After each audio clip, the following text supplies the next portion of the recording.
Magandang umaga, kumusta po? Narito po ulit ang update natin para sa lagay ng ating panahon. Ngayong umaga po ng February 1, 2024 na kung saan sa ngayon po ay patuloy pa rin ang pag-ihip ng easterlies dito po sa ating bansa habang yung trough ng LPA na nasa southern part ng Mindanao ay patuloy pa rin na magpapaulan maghapon sa malaking bahagi po ng Mindanao at posibleng mawala na rin po yan between 24 to 48 hours. At bukas po, posibleng sisikat ng araw dyan sa may Mindanao.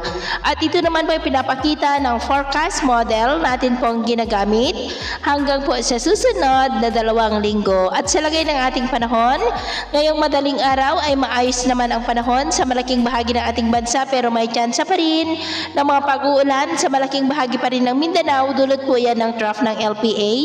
At mamaya po ay sisikat ang araw sa malaking bahagi ng ating bansa pero maulap pa rin ang kalangitan with isolated rain sa malaking bahagi ng Mindanao at ilang bahagi po ng Quezon Province. At mamayang hapon, patuloy pa rin ang mapag-uulan sa malaking bahagi ng Mindanao, ilang bahagi ng Samar Provinces, Leyte, Bohol, ilang bahagi ng Caraga, maging po sa ilang bahagi ng Camarines Provinces, kaya mag-ingat pa rin po tayo sa posibleng banta ng mga pagbaha at pagguho ng lupa, lalo na po dyan sa may Mindanao. At sa atin naman pong mga baybayin, dahil pa rin sa easterlies ay maalon po sa silangang baybayin ng Bicol Region hanggang dyan po sa silangang baybayin ng Mindanao, na ang mga alon ay posible po na aabot hanggang po sa 1.8 to 2.5 meters height.